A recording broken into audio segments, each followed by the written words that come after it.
Yeah. Okay. So, a warm welcome once more. We have about 82 registrations, about 7 Chinma Vidyalayas have registered. We also have one vision school from Mumbai, and we have 4 Amrita Vidyalayams, and we also have the SSRV school who have registered. Slowly, I think people will join in. So, we will start with a beautiful prayer rendered by Medak Hamad of Kasargod. Vinayak नीनु Veena प्रोचुनकु Vinayak नीनु Veena प्रोचुनकु Vinayak नीनु Veena प्रोचुनकु Vinayak नीनु Veena प्रोचुनकु Vinayak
That was a beautiful rendition, a very, very traditional song sung by Meda. Thank you very much. And now we move on to the session before which I will introduce the speakers.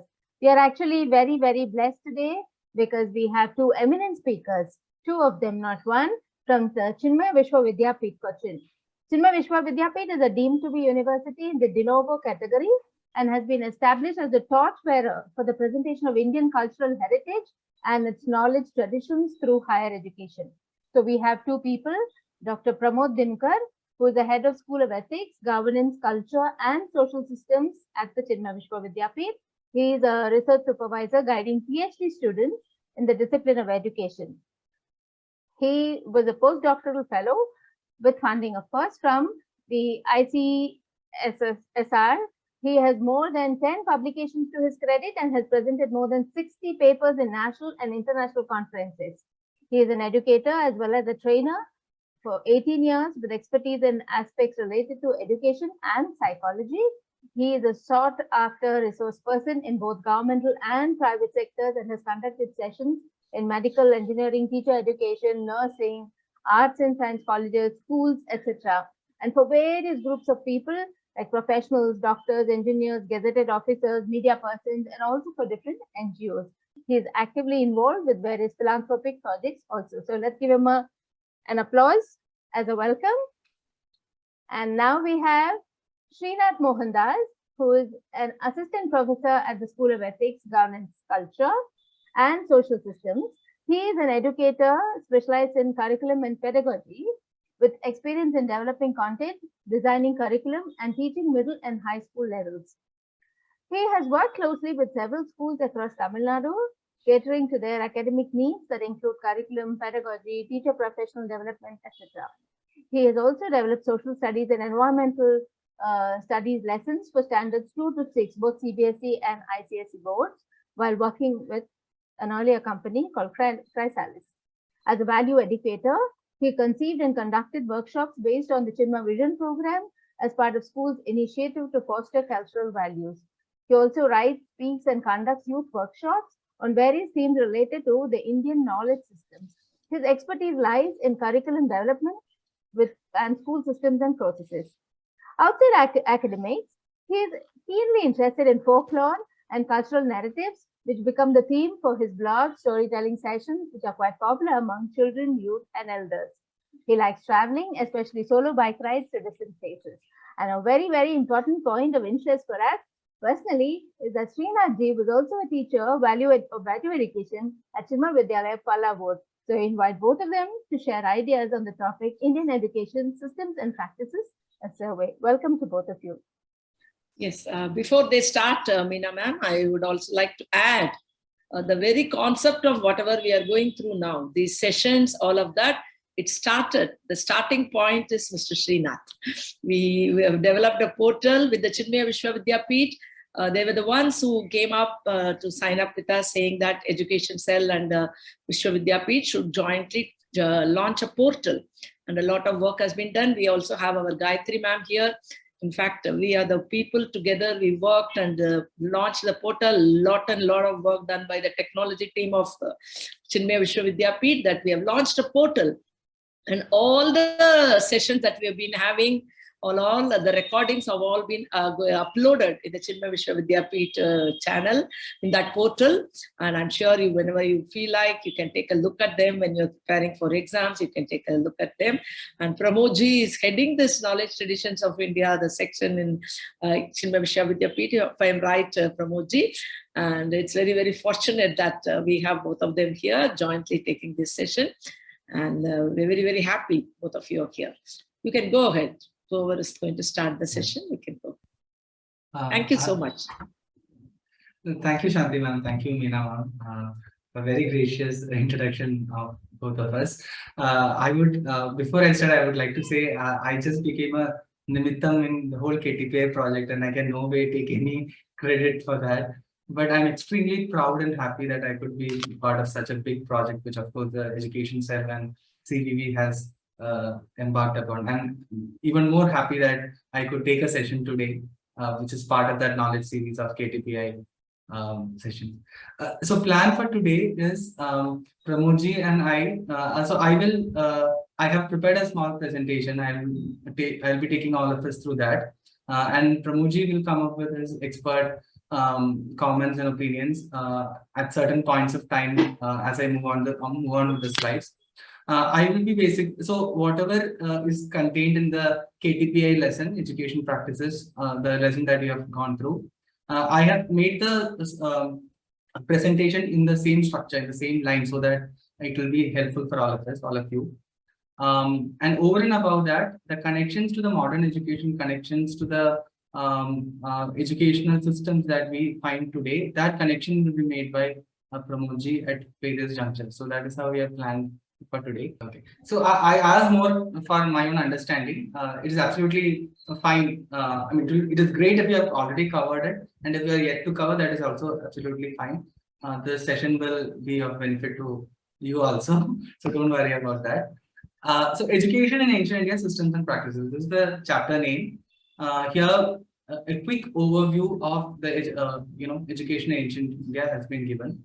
And as all of you know, this text was compiled in 2012, and a lot of research have happened after that. So a lot of advancements in our understanding about the past has come. Before I start, I need to mention about two books. One is called the Revisiting the Educational Heritage of India. It is by Sahana Singh.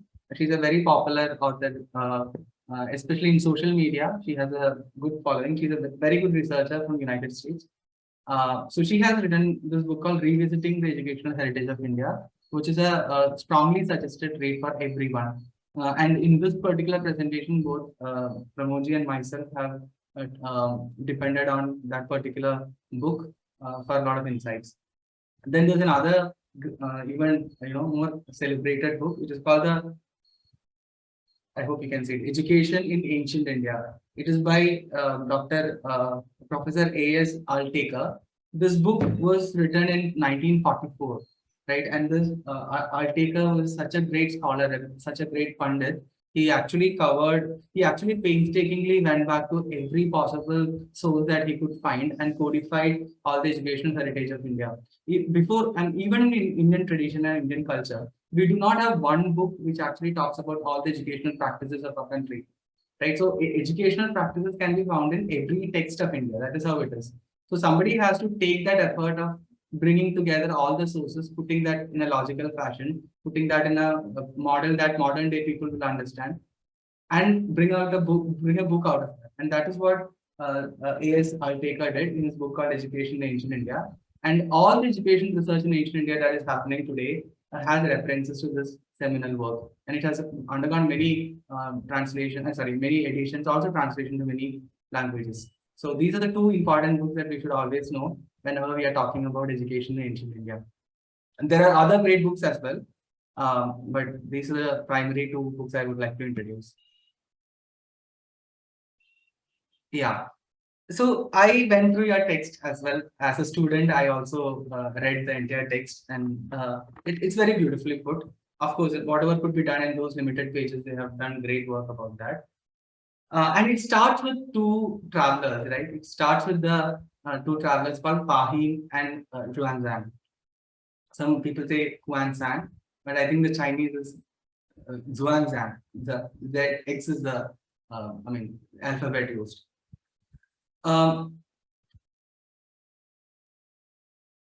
Two kings, Kanishka and Dharmapala. I'm sure that you would have heard about their names in your history texts. Kanishka was the great king of the Kushana Empire who ruled somewhere around 200 CE, around 200 AD, that is. And who had his capital, who had his kingdom right from Gandharam. Gandharam was present-day Kandahar in Afghanistan, all the way to the Gangetic Plains, including Kashmir. And he had his power extended to Central Asia also, the present-day Central Asia also, right? So he was the owner, or rather the ruler of such a great kingdom. And he was also instrumental in ensuring that the Buddhism flourished in India, especially the Mahayana school of Buddhism flourished in India. So it was during his time, he gave a lot of endowments to the Buddhist, to the Indian education, especially to the Buddhist education. And during his time, a lot of monks from across the world visited this land, mainly to understand Buddhism, but they also came in close contact with the Vedic education, etc. And by the way, Kanishka had his capital in what is that? Purushapura, the capital of Kanishka. He had two capitals basically. Western capital of Kanishka was called Purushapura, today's Peshawar in Pakistan. And then the western capital of Kanishka was Mathura, Krishna's Mathura, right? So that is how he ruled. During his time, Fahin comes to India, right? Fahin is a great Chinese monk. He is a Buddhist monk, but then he comes to India trying to understand a lot of trying to understand Buddhism as its original version is. So it seems that Buddha, of course, Buddhism spread to China much before all of this, and Gautama, soon after Gautama Buddha, spread across Southeast Asia. However, over a few centuries, it is understood that the Buddhism, there was a kind of a decline in Buddhism in the sense that they started feeling that they have lost the true meaning of what Buddha stood for. So they always were fascinated by this land of India, which is the homeland of Buddha, Gautama Buddha, and they wanted to come here and understand more about it. I think somebody has started working on annotations in my slide. Buddhism was going through a decline, and these monks wanted to come back to India and get the best out of, reinvent or re-understand, rediscover what Buddhism actually stands for. And monks like Fahin, etc., are coming to India for that purpose. Right, so to learn from the fountains of culture they profess. So the whole idea at that point of time is that the Chinese monks as well as these travelers, they identified India as a motherland of their culture. So it is not that India is a different culture and we are going to learn something about a different culture, but all of us profess a culture and India has preserved it in its pristine purity. That's what they believe. And that is why it was a pilgrimage for them. They were not visiting India. They were on a pilgrimage to India. That is why educational pilgrimage to India slide is named as such. Right. So Fahim makes that travel. So okay. So Fahim actually comes a little later, not during the time of Kanishka. He comes in 399, between 399 and 414 CE. And 200, almost 200 years later, Huanzhang also visit these places Fahim has come. So there are a lot of changes between what Fahim has written and what Huanzhang has written in terms of detail. But in terms of the content, in terms of the spirit, it was still the same, right? So Fahim witnessed a flourish in Buddhist education along the traditional Hindu education in Sanskrit. Now, many of us today must understand that when Buddhist education was on its high, the Hindu education, or the so-called the Vedic education, was on a decline, which was not true. So what Fahim was telling was that there was a coexistence of the Buddhist education as well as the Vedic education, the same India, which is what India always stood for, right? We believe in coexistence. We believe in all promoting all kinds of knowledge, all types and forms of knowledge that will be available. So Fahim gives a testimony to that. Another interesting thing is that he says oral teaching was the medium, oral teaching was the medium of instruction even among the Buddhists, right? So we know that Vedas are Shruti, that which is heard from the father to the and spoken to the son, or that which is heard from the guru and spoken to the shishya. So oral tradition is not just the basis of the Vedic knowledge system, the Vedic form of education. Even Buddhism followed that, and Fahim gives a testimony of that. And interesting, Sanskrit was the official language of study. Even in the Buddhist viharas, Sanskrit was the official medium of communication. Right? Most of us tend to associate Sanskrit only with, Veda, only with the Hindu education. Also, another interesting thing is that we believe that Buddhism flourished only through Prakrit and Pali. Of course, common people would have spoken Prakrit and Pali, and Buddhist monks would have spoken to them in that way. But the official form of learning Buddhism was also Sanskrit at that point of time. That's what Fahim was saying. Now, Huanzhang testifies to the ascendancy of Hinduism. So, in these 200 years, the major difference between what Fahim saw in India in 400 CE and what Huanzhang saw 200 years later is that during the Gupta period, and that was when Guptas were ruling the northern India, there was a flourish once again of the Vedic education. So the Vedas and the Vedic type of education was once again gaining prominence, but that doesn't mean that Buddhism was on the low. It is just that there's a rekindled interest in it. So in a span of 200 years, a height of Buddhist learning to a rise of Vedic learning, and this was always cyclical in nature. It moved that way. And these are not just travelers who visited India. I said they were pilgrims. They were coming back to the original source of their knowledge and culture. And the greatest contribution they made to the world is that they actually translated these works of course, in their own languages, Chinese, etc., which in turn was translated into many other languages across the world.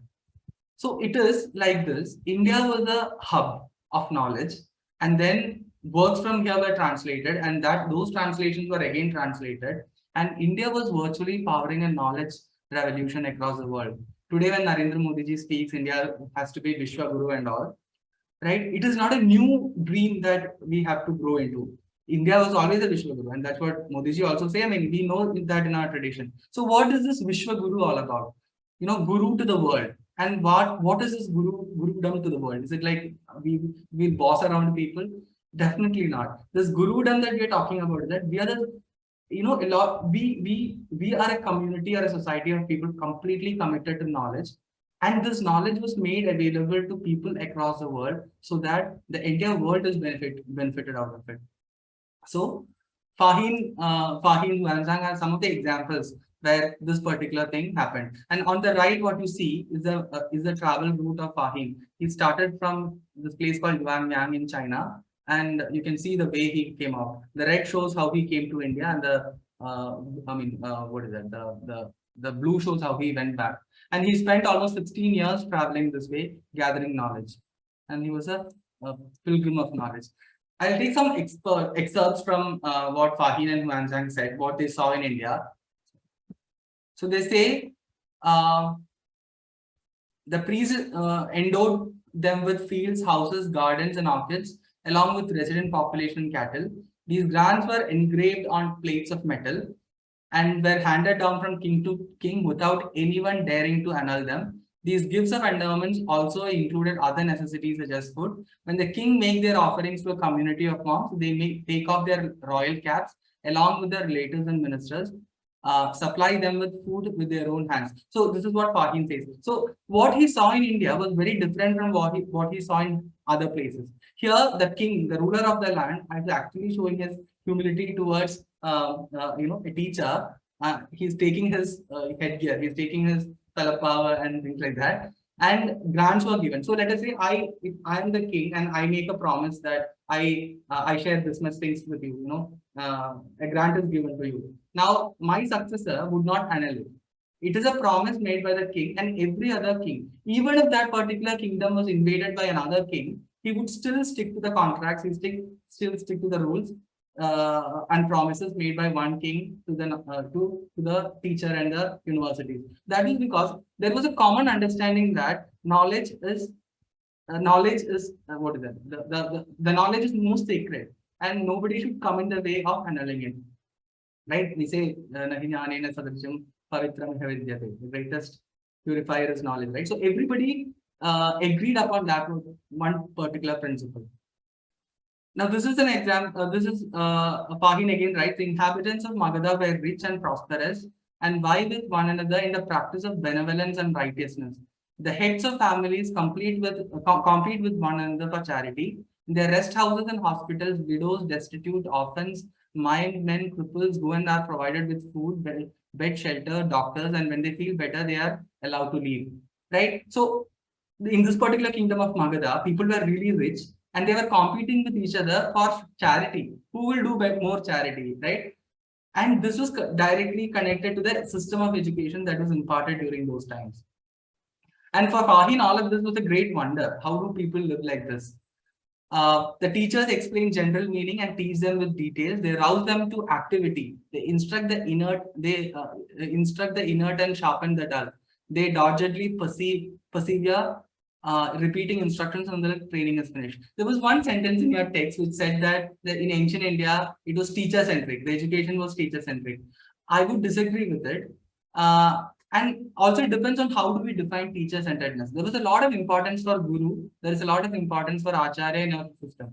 That is not teacher-centric education per se, right? The education was focused on the student. Whatever benefits the student is to be done.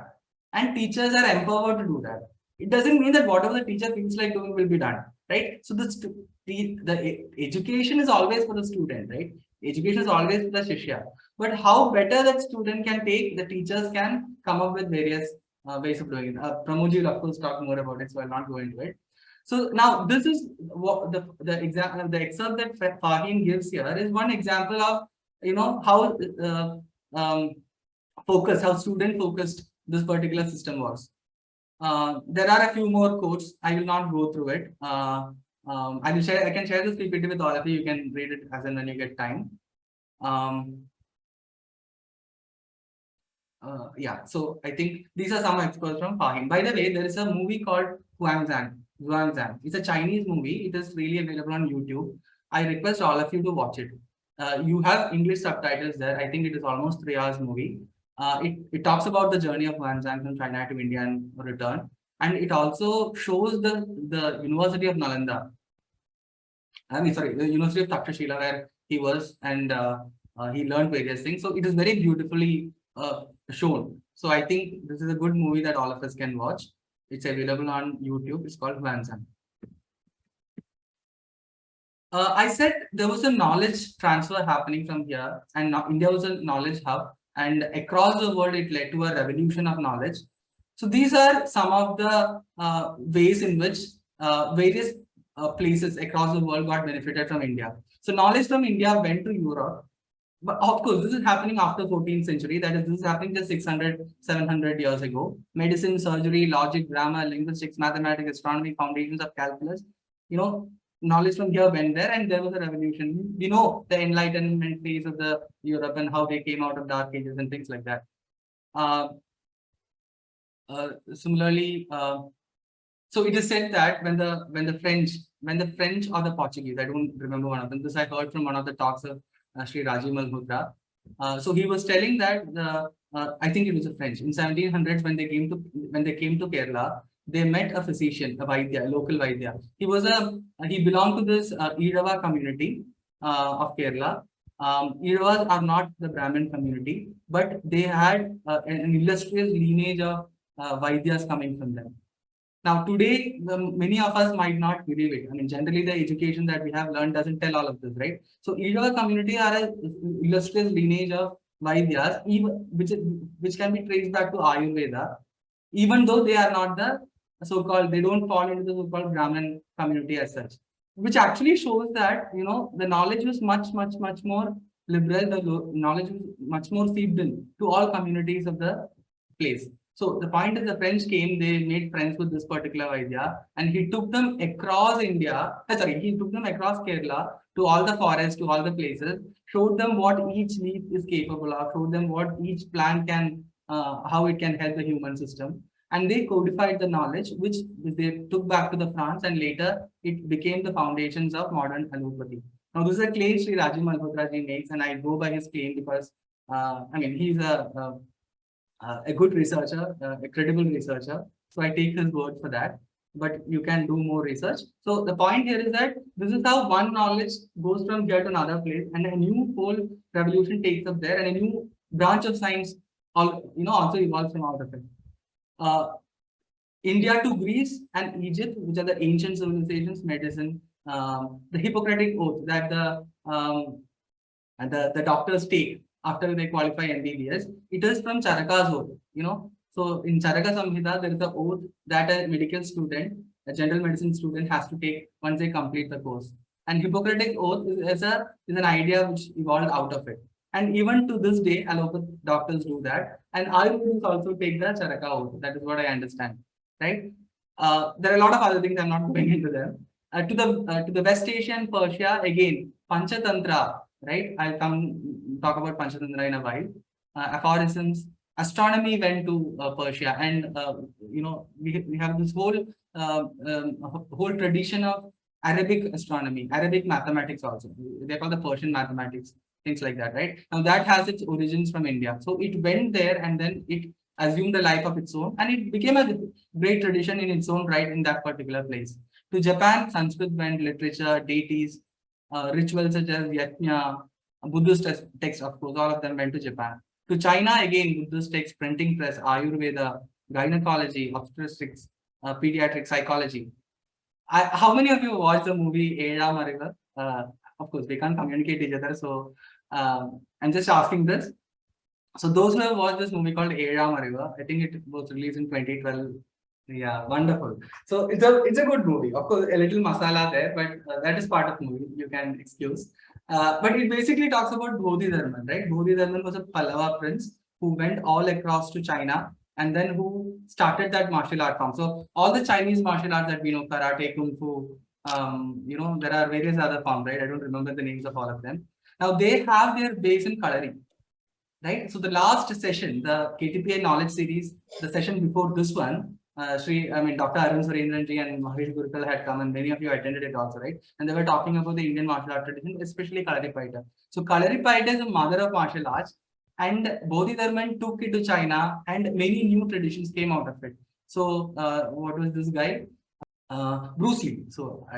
So Bruce Lee and all were, they got their fame in 1970s, and this whole Chinese martial art tradition got a new life in the West, actually, right? So all of them had its base in the Indian practices, which was taken out from here. It is not that they were stolen. We actually willingly gave it to them for the benefit of the world. Again, in Southeast Asia, art, architecture, Sanskrit language, Hindu deities, all of this contributed to that particular place as well. Now, do you see, when we say, we should become Vishwaguru, it is not a hollow claim. It is neither a dream, a dream that cannot be fulfilled.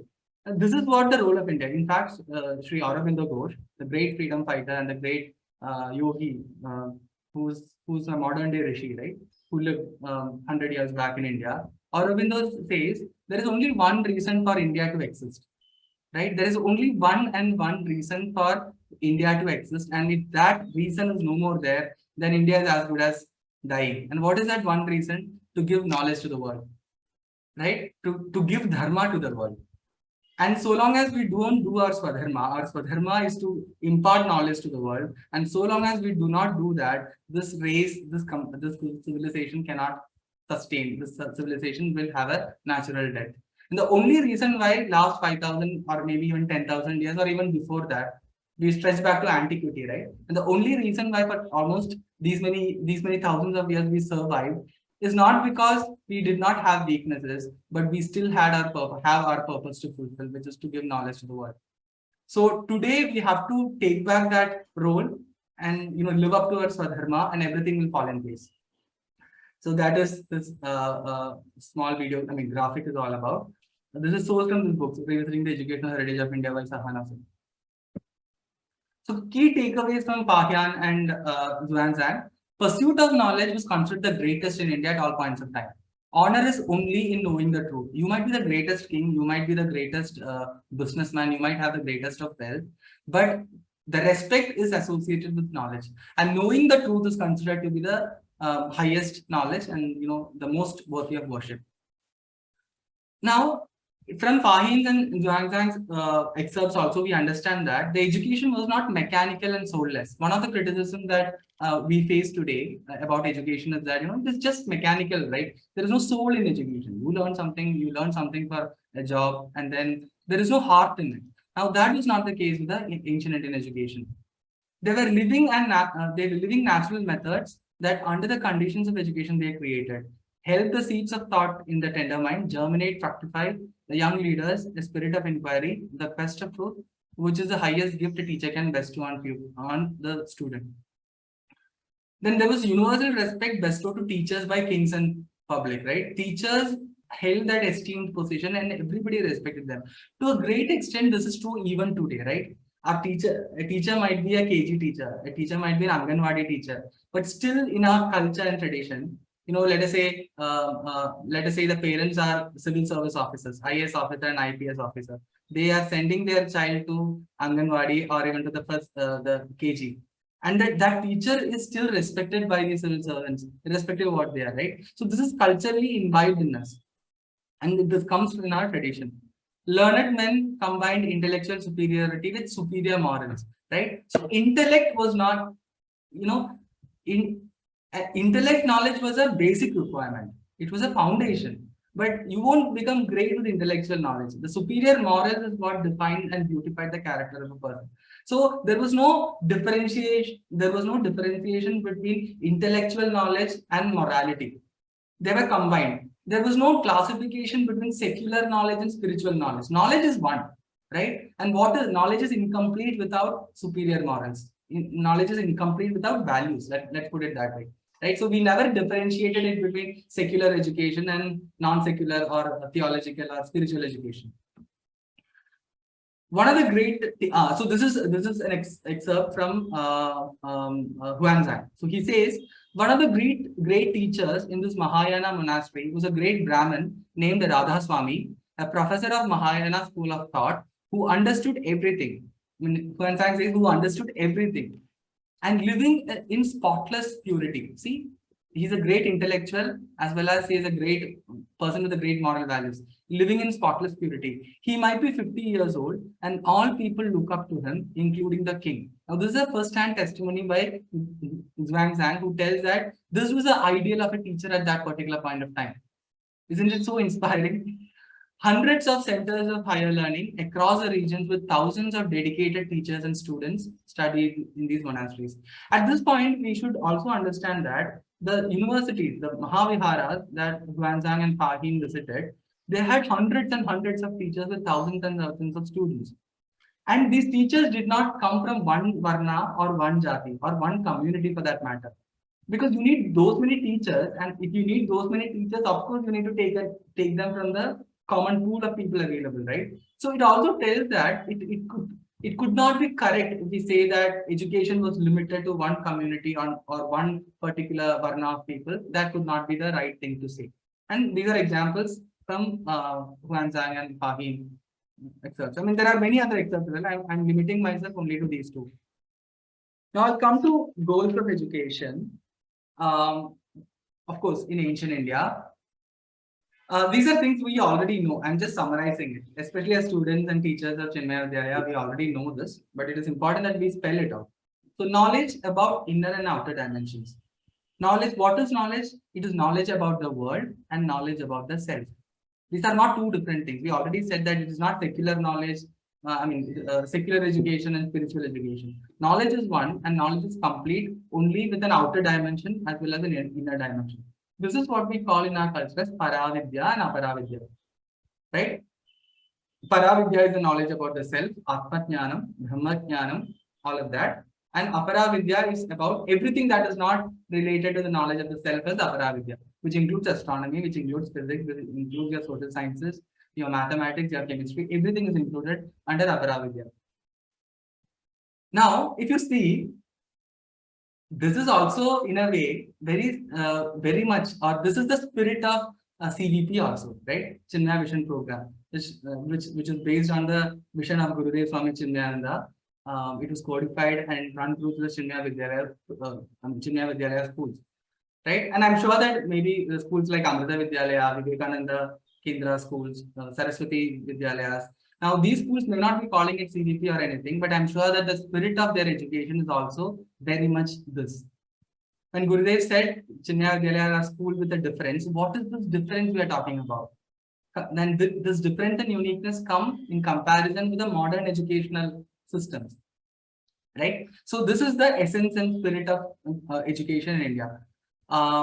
In Chinmaya Vishwavidyapith, where Pramodji and I are assistant professors also, we have we have 4 courses on Indian knowledge systems. 2 of them are foundational courses. The first course is called IK, Indian Knowledge Systems Pride of India, where we teach about the almost 10,000 years of Indic civilizational advancements as a trailer. Now, this is knowledge about the world. In the second part, Indian Knowledge System Self-Unfoldment, that's the second course, we teach about, the focus is about oneself, the Atmajnana, the knowledge about the self, the knowledge about oneself. So it is defined this way because that is what our tradition says. Knowledge is incomplete without a outer and inner aspect to it. Another interesting, unique aspect about Indian education is attainment of Chaturvida Purusharthas as a goal of life. Now, all of us would have asked, what is the purpose of life? Why am I alive? And what is it that I am supposed to do, right? That question is always there. And if you have this question, then you are called a seeker. And to find out the answer for this question is seeking. Is that what all of us are supposed to do? A person who seeks this is called a spiritual seeker, a spiritual person, or whatever. And if he follows a path, he can be called a sadhaka. Anyway. Now, the culture defines that there are four-fold goals for life. Only if we touch upon, or only if we are fulfilled in these 4 departments of life, then only can we become fulfilled. The purpose of life is fulfillment. We are not just satisfied with happiness, okay? We are not just satisfied with being happy. We want contentment. Contentment is a higher grade satisfaction, right? The joy of contentment, right? It is much, much more. So the question is, how do I become contented in life? And this is a question of every single man in this planet. Not just this is the question of Indians or Chinese or Japanese. This is a question every single man is asking, right? And the culture and civilization says that a person can be contented and fulfilled only when he attains dharma, artha, kama, moksha. Dharma, artha, kama, mokshas are the fourfold goals of life. And therefore, education is oriented towards these 4. You see, it is not like life goes in one direction and my education goes in other direction. Haven't we thought many things that we studied in many of the classes? How is it relevant in my life? We ask those questions, right? Now, somewhere that shows the problem with the education system.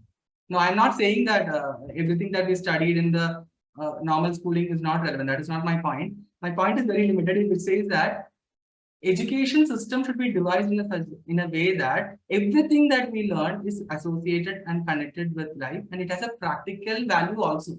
Everything may not have a practical value that way, but still, it should solve problems of life. And Indian education was totally aligned to it because we kept life at the center, and to live a good life, what kind of training and learning should happen, and that is what we call education. So dharmartha kama mokshas were the pillars or foundations of Chaturveda Purusharthas were the foundations of educational model. And dharma is the bedrock of individual and social life. A small idea I would like to bring here. Now, these days we talk about right to education, right? Right to Education Act was passed in the parliament, I think around 2012 or something, right? Or even a little before that, I guess. Where it is a right of every Indian to what is that? To have education, to get educated at least till 14 years. It is a great act that has been, so it is legalized, which ensures that school dropouts will not happen. It's a great service to the country. As citizens, it is a right to be educated. But I would say that is the first step, right? Rights comes with responsibilities. And the next step is education should become a sacred duty of every individual. Education is a right of every individual. And the next step is education is also the sacred duty of every individual. When you say it is my right, somebody should give me that right and I have that right. Now it is my choice whether to exercise that right or not, right? Whereas when you say education is a sacred duty, the responsibility comes to me also, where I have to exercise my right as well as the duty for education. So I will explain how education is a sacred duty now, Kajan. What does it mean? What do we mean by that? Before that, another interesting idea we need to understand is, I said education is a sacred duty. Education is one important aspect of the Shodasha Samskaras of our culture. So there are great 16 Samskaras. So when do we call a person as a so-called cultured or inspired according to the Vedic tradition? If an individual goes through 16 samskaras of life, and samskaras can be translated as rites of passage, important points, important landmarks or milestones in life. So there are 16 important milestones in life, and education is part of some 4 or 5 of those important milestones. I'll come to that. So let us see what they are. I hope the screen is visible for you. See, these are 16 samskaras, Shodasha samskaras. So, samskaras start the moment you are conceived, we are conceived in our mother's womb. The moment a child is taking shape in mother's womb, the child has started its journey called life, right? So, Garbhadhana is a samskara. Pumsavana is a samskara, Simantonayana is a samskara. I'm not explaining them for the lack of time. Then once the child is born, the child is done a Jata Karma. Then the child is given a name, which is called Namakarana. Generally, on the 28th day, you give name. Some people give name to the child on the 56th day, etc. Then Nishkramana, Annaprashana, the Choruna. The first day, the first time you give rise to that child, that is called Annaprashana. So that is the 7th samskara. Similarly, Karna Veda, piercing your ears, right? The first time the ears are pierced. Chuda Karna, tonsure, taking your hair. When you go to Tirupati or Padani, your hair is shaved off, right? That is called Chuda Karna. Now, once this is done, then comes the 5 educational samskaras. 5 samskaras related to education. The first is Vidyarambha. On the Vijayadashami day, most of us, right? Navaratri was over only last week, and Vijayadashami day, there is a ceremony called Vidyarambha where you write on the rice. Especially in Kerala and Tamil Nadu, this is very popular. Other states, it might not be so popular. So Vidyarambha is a samskara. Upanayana, when you are initiated to the learning, when you are initiated in a school by your guru or by your father into proper traditional learning is called Upanayana. Vedarambha, and there is a special time when you have to start your study of Veda. Keshanta, and then Samavartana. Samavartana is graduation. So once you graduate, then it is a Samavarta samskara. Right, so from 8 years to 15 years, there are 5 educational samskaras that are mentioned here. And then there is Vivaha samskara, which is marriage. And then the last samskara is Antyeshti, which is your funeral, right? Yeah, I mean, all of us will die one day, and on that particular day, Andyeshti will be done to us by our beloved ones. So these are the 16 samskaras. Why did I say this? So when in according to the Indian tradition, especially according to the Vedic understanding of life, these are the 16 stages, or these are the 16 rites of passage an individual has to pass through. Then only he can be called a citizen of a dharmic society. And just see, out of the 16 samskaras, 5, all of them can be connected to education. All the 16 can be connected to education. That's a different point. But 5 are specifically devoted to the, what we understand as education today. Vidyaramba, Upanayana, Vedaramba, Keshanta, and Samavartana. Just going back. So, when we say education is a fundamental right, that is absolutely true and that is absolutely great. But the point is that is still the starting point. Education should grow on to become a sacred duty and it should go on to become a samskara for us. And that is how it was in ancient India. And on this principle, I could say that we were far advanced in our understanding of education and life than what it is today. Anyway, I wanted to explain what is the samskara, but I think that is not needed. The point is covered now. Anyway, you can see the PPT if you would like at a later point of time. Yeah, this is another thing. On the left, what you see is Krishna and Balrama getting initiated under Guru Sandipani, right? Sandipani was their guru.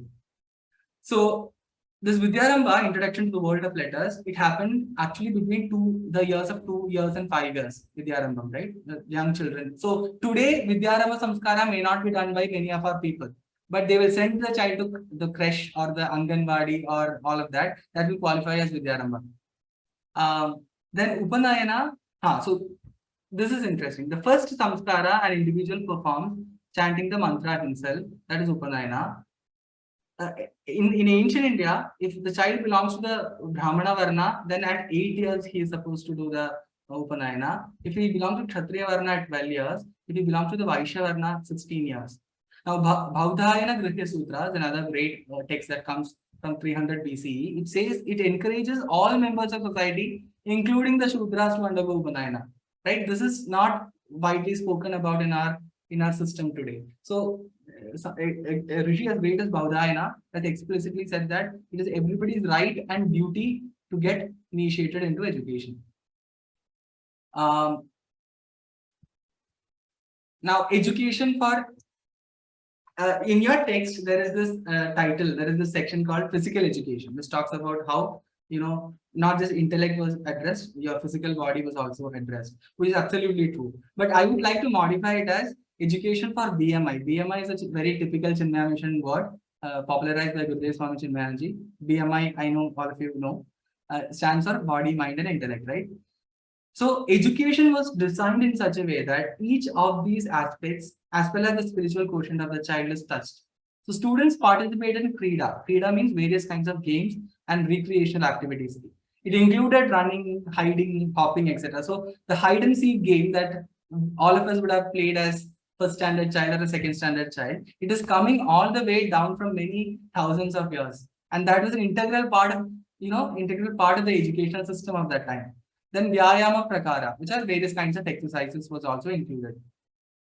Dhanurveda, that is especially archery, swordplay, etc., was used for acquiring martial arts skills. Now, I'm not going into that again because in the last session, Arunji and Mahesh Gurkalji gave a very detailed description of how it is done.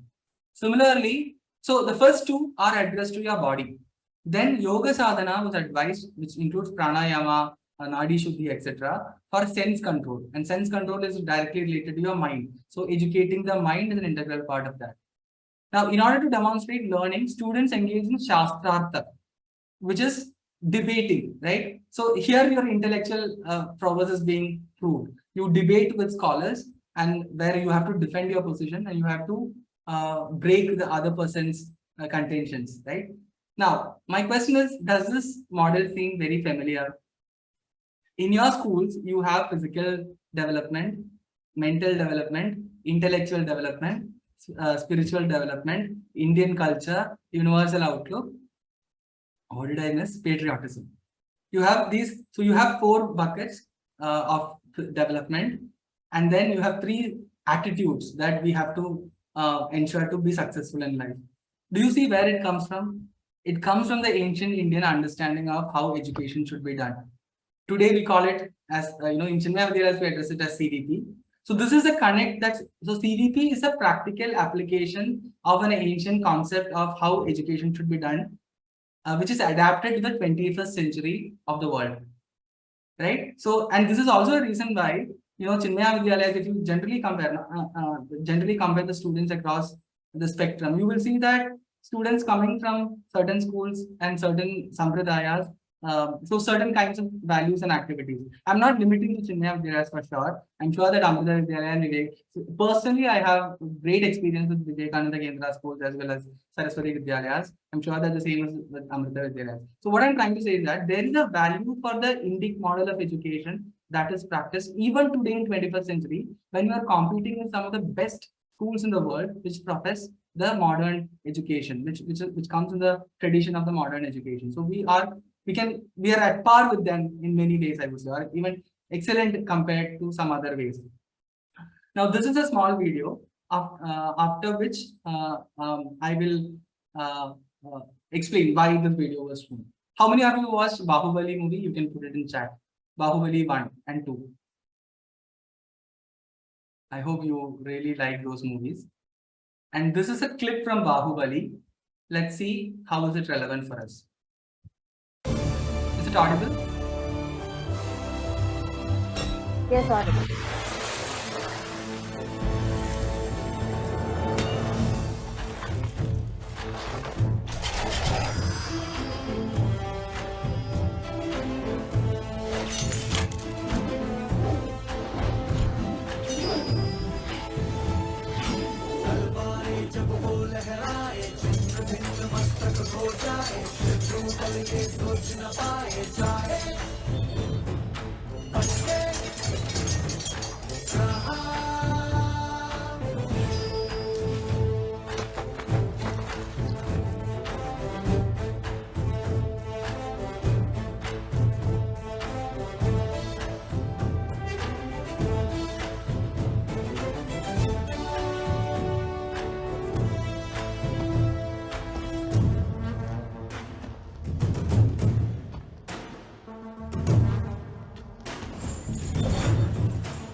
क्या बात है भल्लाल।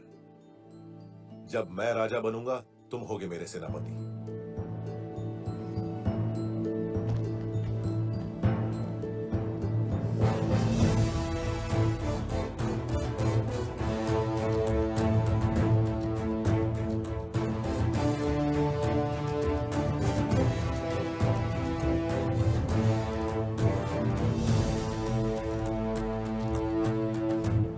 अस्त्र विद्या और शास्त्र ज्ञान में हमारे दोनों युवराज एक समान सिद्ध हुए, तो हमारे होने वाले महाराज का निर्णय आप कैसे करेंगी राजमाता?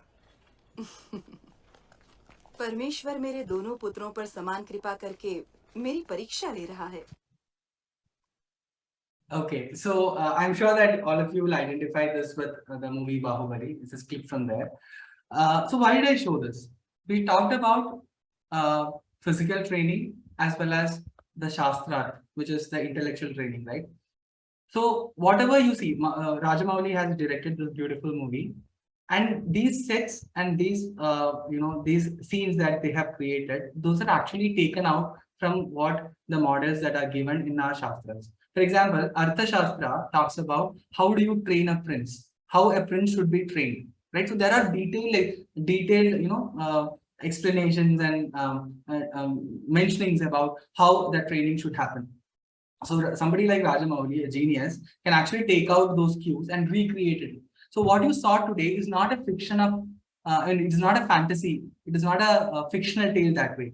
I mean, Bahubali, of course, is a fictional tale, but the point is, the detailing they have taken it is directly from the Shastras. So 2000 years back, if you travel and if you go to Magadha, you would have actually seen this particular scene happening there. Another thing I want, so two things you saw, right? One is so Amarendra Bahubali, this Amarendra Bahubali is training with the swords, and arrows are being shot at him, and with swords he is, defending himself. That is the first part. And Bhalladev is using the gada, that kind of gada, to break it. So, which is related to the shastra, right? Weapons, training of weapons. And then in the same frame, you see again Amarendra Bahubali standing in the middle of a pond with all the acharyas and gurus sitting around asking questions, and he is answering it. See, it is brain with brawn. So today, our understanding is if somebody is a great person of great, somebody who spends a lot of time in gym, his intellectual ability may not be that great. Or somebody who's a heavy intellectual might be physically very puny.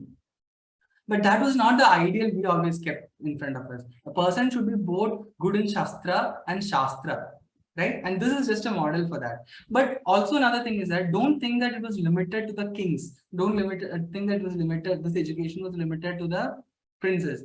The model of education was common for everybody. However, may not be a child of an agriculturalist might not be trained in sport that way, of course. So that detailing could vary, but the model was still practiced the same. Which means that we understood life as a whole. Life is not compartmentalized. That is a great wisdom we have to take.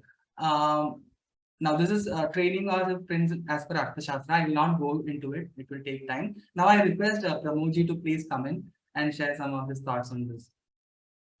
Yes, thank you, Srinathji. So, Srinathji, I will start from where Srinathji stopped. So, you have all seen this clip, Bahubali. Now, you have seen Amarendra Bahubali and Bhallal both learning together, isn't it? So, in the modern context, this type of education is called holistic education or holistic developmental education. This is a concept that has come in the modern education scenario. This has come only in the 20th century. But see, our ancient Indian educational heritage has this as the core, holistic development or all-round development. Even the education that was there in the 19th century focused on the knowledge aspect only. But the modern 21st century education expects the education should be having knowledge, skills, attitudes, and values. We had this. See, it was not only development of knowledge, it was development of skills, development of attitudes, and of course, values. And we had residential education. Why so? We used to stay at Gurukula. Why? Why did we want to go and stay in Gurukula? What was the purpose? It was learning for life. So the education that we had was life-oriented education, or this education was life itself. Again, coming back to the clip, we had seen that Bahubali was specialized in sword and Bhallala was specialized in gada. So we can understand that this individual specialization was there even in those times. So the modern concepts of education, whatever are there that are being coming up, they were already there in our system of education that we have. I won't go much deep. I will just connect to whatever you have just discussed. Then Srinathji explained about the attainment of Chaturvida Purusharthas, Dharma, Artha, Kama, Moksha. It also represents the holistic aspect or the all-round aspect of education. And this education was not limited to a particular period. It was education for life. Education for life, through life, and throughout life. That was the aim of education or the goal of education in our ancient times. Again, going a bit further into this holistic development aspect, the Taittiriya Upanishad suggests that our human system is composed of at least 5 sheaths or layers: the Annamaya Kosha, the Pranamaya Kosha, the Manomaya Kosha, the Vijnanamaya Kosha, and the Anandamaya Kosha.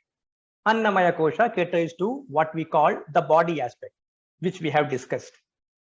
The body aspect also, the World Health Organization has given a recent definition of education, which is considered valid.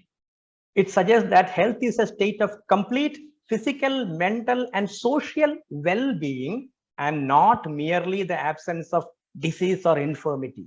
This was the concept of health and the development of body or physical education in our ancient heritage.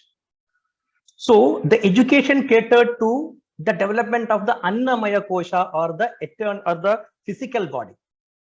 Then we had three layers of the subtle body: the Pranamaya Kosha, or the vital energy sheath, the Manomaya Kosha, or the mental energy sheath, and the Vijnanamaya Kosha, or the wisdom or the intellectual sheath. We discussed about body, mind, intellect, isn't it? So these caters to the mind and intellect aspect. Again, if you want to go further, we also had an option to go to the highest level, spirituality level, or Anandamaya Kosha, or the bliss sheath. So whatever be the level of the individual, our education had it in that. If you want to go to a particular level only, you can go up to there. But if you had it in you to go further, you were definitely encouraged to go up.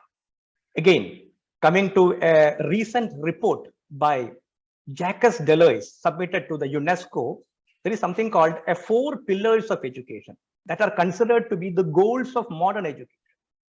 These 4 pillars are learning to know, learning to do, learning to live, and learning to be. Learning to know means just knowing. Learning to do means doing things, action. Learning to live means live in harmony with others. And learning to be means what I need to, what I want to achieve, I should achieve, to actualize yourself.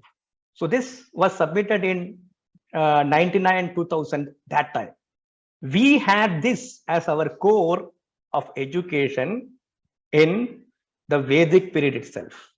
We were learning to know, we were learning to do, we were learning to live, and we were learning to be, and we were much more than that. So just summarizing these goals of education, what I wanted to tell is, we had those goals of education which were encompassive, which was much beyond a body or a action. It was much more. So we had something called an education plus. Yeah, so that's all from me for this part. Thank you. Srinath ji, please. Thank you, Pramod. I'll go back to the slides now. Yes. This was done. This was an excerpt from Arthashastra, how it is done. Again, I will not go into it. I can share the slides with you so that you can read it yourself. Can you be a little more louder, Srinath? Oh, sorry. Thank you. Is it Thank better? you. Yeah. Yeah, thank you. Now, with respect to teaching and learning, this is another segment in your text, teaching and learning.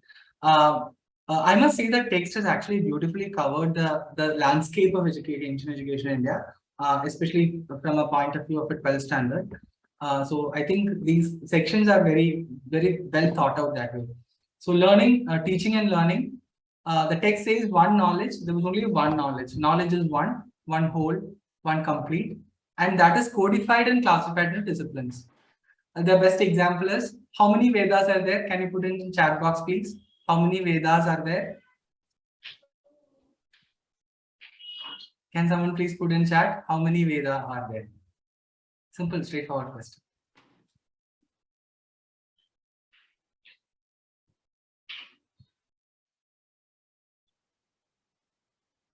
Yes, 4. So Shilpa ji from CV Kannur, Purvi, yes. Tata Chinmaya Tatamala, you have said 4. That is right answer also, right? But you know, Veda is actually one. There are 4 volumes to Veda, right? That's how it is. So Rik, Yajus, Adarva, Sama Veda, right? So Rig Veda, Yajurveda, Samaveda, Atharvaveda. These are the 4. So Veda is one, but it is classified into 4 volumes, right? So the knowledge is one. I mean, I'm just trying to use it as an analogy, right? Knowledge is one, but for our benefit, for our purpose, we have classified it into different based on some themes, right? So Rig Veda, Yajurveda, Samaveda, Atharvaveda, There are not 4 different Vedas that way. Veda is the sum total of all the knowledge, right? Sum total of all the wisdom of the spiritual and worldly wisdom classified into 4. In a similar way, knowledge is, we understood knowledge as one, and it has been codified and classified into various disciplines for the ease of learning, ease of teaching and learning, right?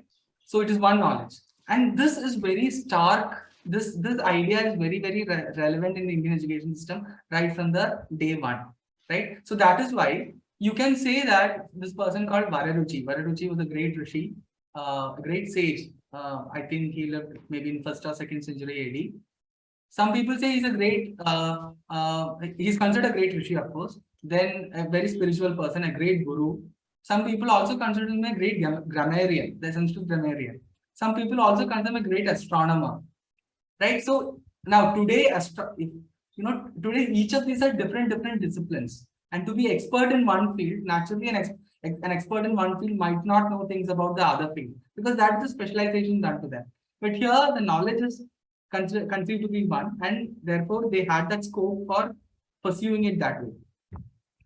Oral tradition or rote learning. We always say Veda is Shruti, that which is listened and passed on, right? So father to the son, son to his son, and so on. Similarly, teacher to the student to the student, etc., and so on.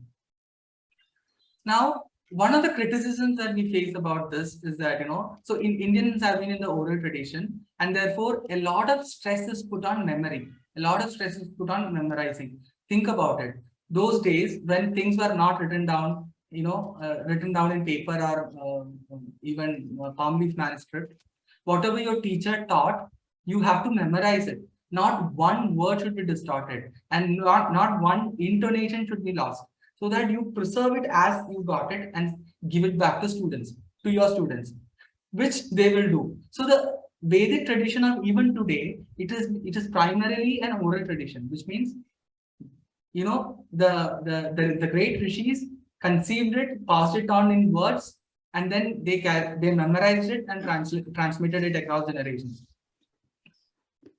And therefore, a lot of importance is given to memory. Memory training is considered to the basic requirement. Now, this memorization is still in our system, right? Memorization is an important part of the system. But generally, the criticism that we get about Indian education system, it is limited to memory, right? You memorize a lot of things and then you parrot it without understanding what it actually means, right? That is considered to be a very crude form of learning. A lot of criticism that we face about it. But I think that is not a fair criticism to make, especially, we have not understood the value of this as such. Memorizing is always considered only to be the first step, right? Let us say all of us, whatever we do in life, let us say at this particular point of time, you have to do something.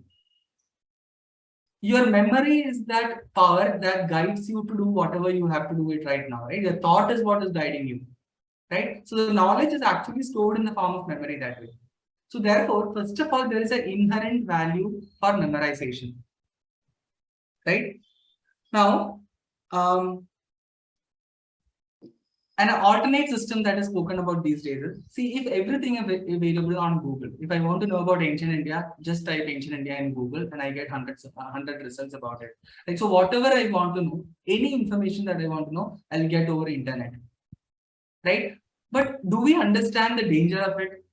The whole of knowledge is divorced from us. The whole of information is, we have outsourced the entire information knowledge aspect to these devices, to these technological devices, and we are limiting ourselves to be like, if I get new information, I will just process it and give out a result. We have started looking ourselves more like machines, more like computers, that the internal storage system is outsourced to somebody else. So memorization, one, it is only the first step, and it's a very important first step. Secondly, it was also a way of internalizing the data bank, internalizing the knowledge structure within. And human mind is capable of that. That is the whole point, right? Human mind needs that kind of a training. It is capable of that. Third thing is that, right? So when we come with such a knowledge base, when we come with such an information, it actually aids into our decision making much better, right? We can depend on our knowledge systems or our inherent knowledge that we have acquired over many tens of years in our life. We can depend it with much more credibility, and then that will actually feed onto our knowledge processing and decision making. So this concept of memorizing, which is an integral part of oral tradition, has a value even today. And it is wrongly misunderstood as rote learning, right? Of course, if a child is memorizing and it is not being comprehending it, of course, we will have to help the child to comprehend it better. But the point is that that doesn't mean that the oral tradition or the aspect of memorizing do not have a value in it. I think this is yet one area that modern education need to spend more time and research in, and to understand why memorization is considered so important. So I stay here in Chennai Vishwavidyapita, of course, our campus is in Chennai International Foundation, and I get opportunity to speak to Swami Sharadanandaji, Acharya of Chennai Mission. Swamiji has a lot of insights to give on this memorization. So he was also telling, in our culture, Medha is called intelligence. Intelligence is called Medha. And Medha is not just intelligence in the Western sense of the word. It has a memory is the foundation of that. So when you say Medha Devi Saraswati, memory is specifically considered to be the foundation, one of those key foundational elements of Medha. So a lot of research need to go into these areas, which I'm sure that in the coming years it would happen. 3 steps of learning in our culture: Shravana, Manana, Nididhyasana. Shravana is listening, of course. Then Manana is reflecting upon it, and Nididhyasana is meditating upon it. What is the difference between reflection and meditation in this sense? In reflection, you are internalizing, and in Nididhyasana, you are becoming one with that knowledge. So you listen from your guru, from the elders, then you reflect on it to understand the various levels and nuances and layers of it, and then through Nididhyasana, you make it your own. This is called the concept of embodied knowledge. Knowledge embodies in the individual. Right? So these are the 3 important stages mentioned in our Shastra. We should also always remember that education in ancient India was not limited to spiritual education or even moral education, cultural education. It was it had a distinct component of vocational as well as industrial education. Education should fetch you a job. That is not just a modern concept. Education must fetch you a job is a concept which was well acknowledged and appreciated in the ancient India as well. How do we know this? In the gross domestic product, GDP. The GDP of India in 0th century CE, there is no 0th century CE, let us say the first 100 years of the Gregorian era, right? Or let us say 2000 years back, the GDP of Indian, India, the entity that India was, the Indian civilization at that point of time, was 32.9% of world GDP. Almost 1/3 of the world GDP was India's contribution. And as recent as in 1700s, the India's share in the world GDP is 24.4%. So you can understand, right? If the country is only about dharmic, only about spiritual education and things like that, how would the economies prosper? So there was a distinct focus on industrial and vocational training. Interesting thing is that today we have right to education, right? Now, in the ancient times, we also had a right to vocation, right to a job. Imagine all of you are born and a job is guaranteed to you. Let us say you are born and then you are said that by the time you turn 18, you will become appointed as an engineer in, let us say, this Elon Musk company, Tesla. How wonderful it is going to be, right? Your job is guaranteed. Now, that kind of a system was existing earlier. What do I mean by that? Because the job, the profession, the vocation was tied to a jati. Jati is what is the right word for jati in English? Jati is more like a guild. It's a professional guild. It is a professionally qualified group of people. And that is tied, and to each of these professional guilds, families are affiliated towards it. So let us say I am born in a potter's family. My father and mother are potters. Now I am born into an occupation, and my vocational occupation, my vocational training will be taken care of my father and mother. So my vocational training starts right when I'm 2 years old or 3 years old. When I see my father making pots, I go near him, sit with him, help him do this thing, that thing, etc. And finally, I grow on to become a potter. And the other the dharmic education, all the other things that we say, right? That will anyway be part of my schooling through my Gurukula, through my Pathshala, etc. And at one point, I realized that I need to specialize on something. That is when I go to a vihara. That is why when I go to a Vidyapita, etc. Places like that, right? Similarly, industrial education also. You are like for example, Indian industry, the textile. India was famous in textile, iron ore, steel, the making of steel, the making of wood steel, etc. India was really highly qualified in. So these also propagated through families who are associated to these professional guilds, which today we call as jati. Today we understand as jati, right? So that is how these things progressed.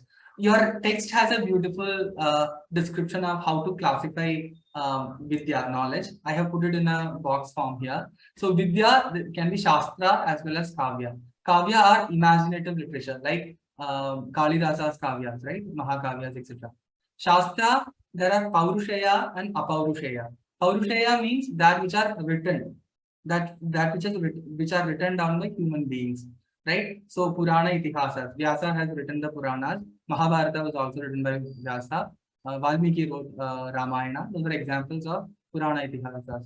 There is Kavya Vidya and Dikshika. I will not go into each of them right now.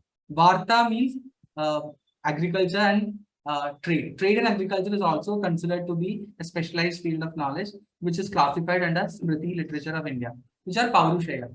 And there are those Apaurushaya, that which are not written down by humans, which means what? These are knowledge which always existed in the nature as part of the world. These are the secrets of the world, secrets of life and the world.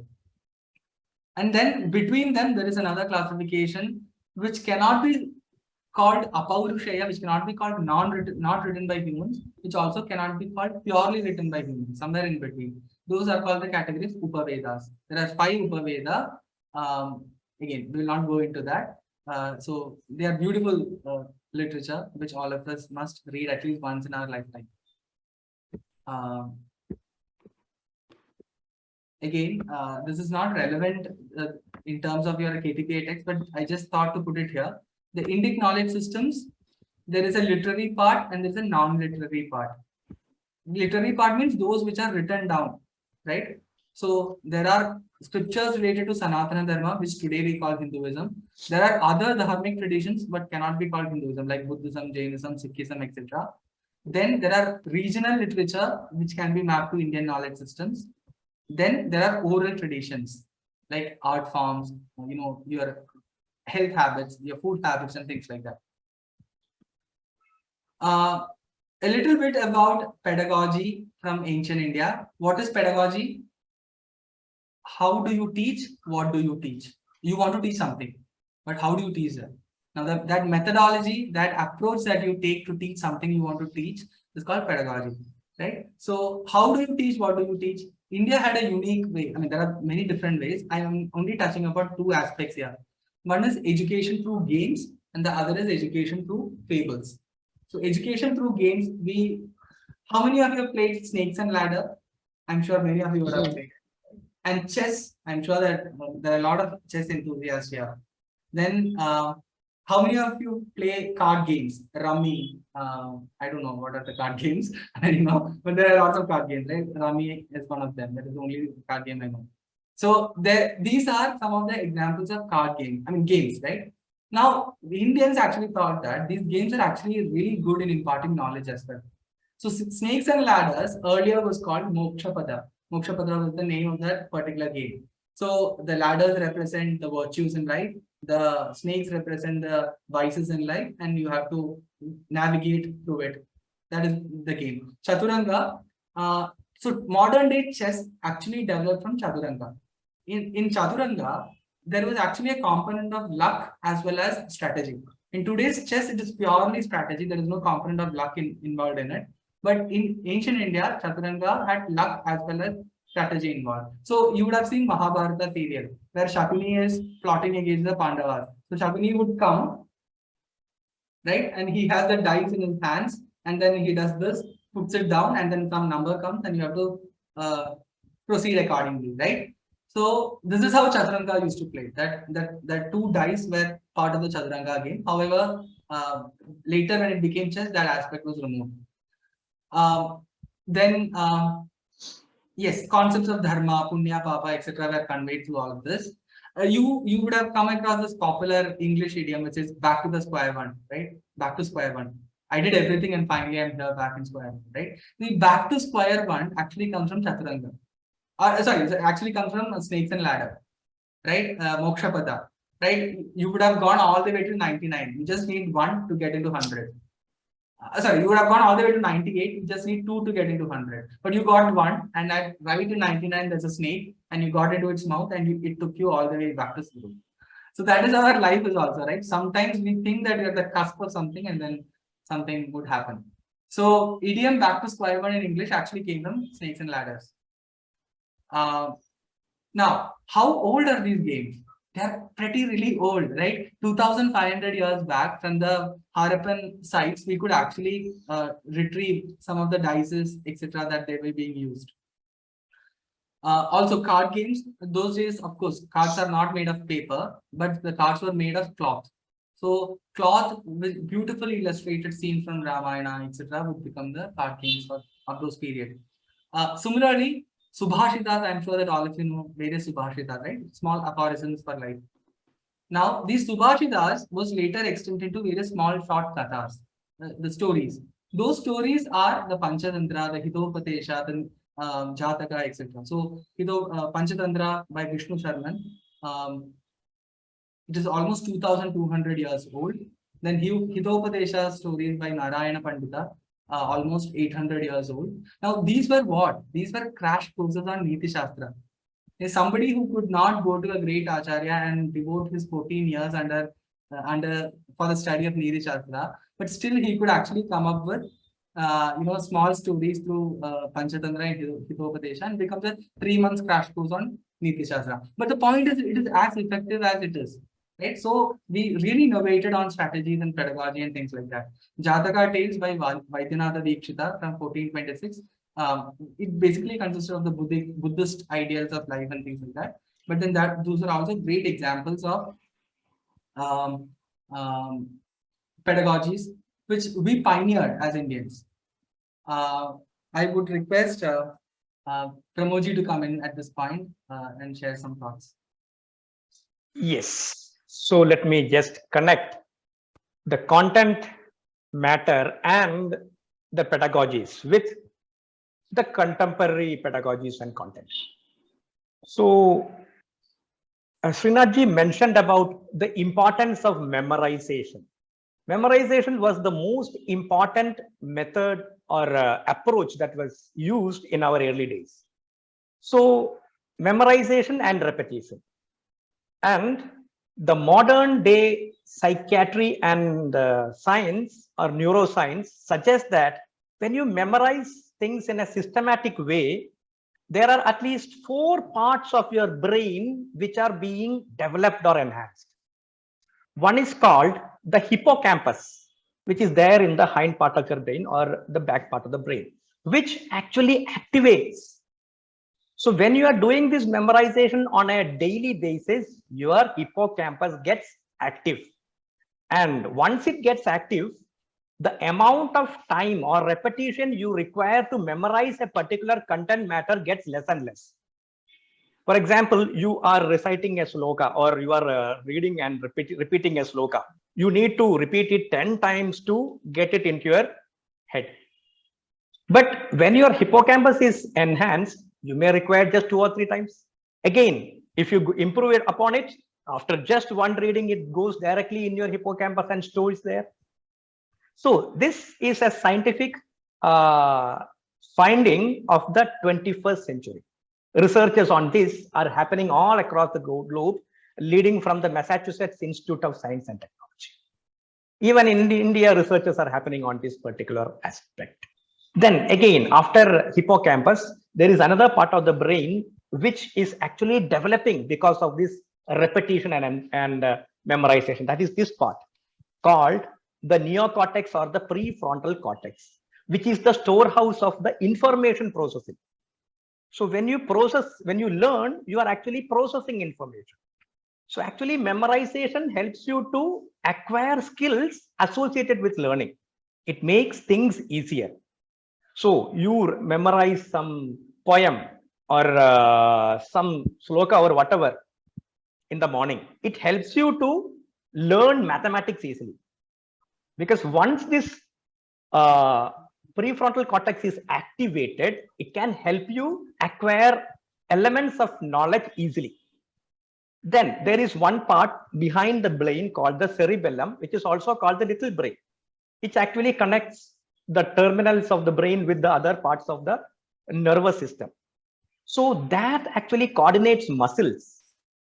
So it suggests that if we memorize in a systematic way, it can actually help develop our body also, because muscle development, because the coordination of the muscles is done by the cerebellum. And there is also some part of the midbrain called the amygdala, which is the center of emotions, which actually helps manage emotions or manage stress. It can help, memorization can help reduce the bad effects of overstress. Overstress can affect your brain. So this memorization can help you reduce the negative effects of overstress. So these are all the benefits of memorization as reported by neuroscience studies across the world. So we just understand that memorization was one of the most important techniques or approaches, and it was very important.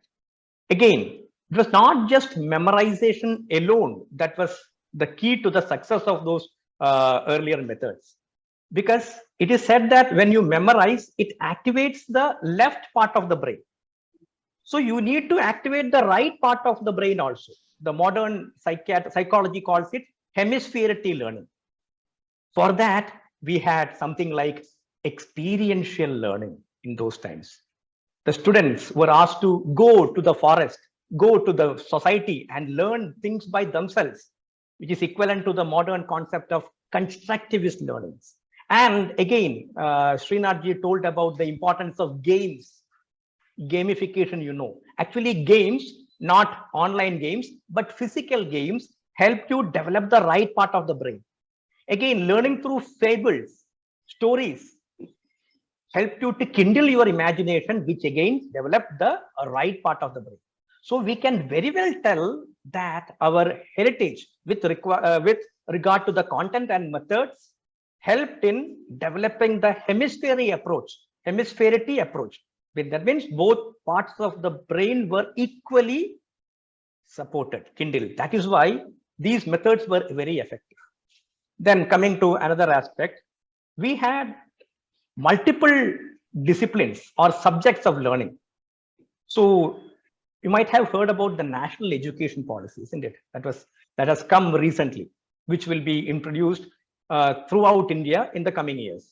So it suggests something called interdisciplinary approach. Although you are studying a particular specialization, you are expected to take inputs from other disciplines also. That is the modern approach to learning. But this interdisciplinary approach was the core of our education system long back.